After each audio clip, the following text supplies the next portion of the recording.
It's not like that. Let me teach you how to use chopsticks. Your hand has 5 fingers. 1, 2, 3, 4, 5, okay? And chopsticks consist of stick A and B. Step 1. Put chopstick A between finger 1 and finger 4. Use finger 1 to push down, finger 4 to push up. This way keeps chopstick A in a perfect balance. Step 2.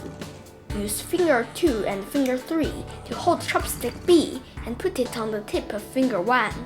Step 3. Use the tip of finger 1 as a pivot. Notice that pivot doesn't move. Then use finger 2 and finger 3 to move chopstick B. Hints: only stick B moves, stick A doesn't move. Only finger 2 and finger 3 are moving. The rest of your hand keep still. And practice a lot.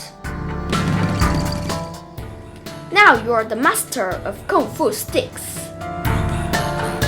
Yeah!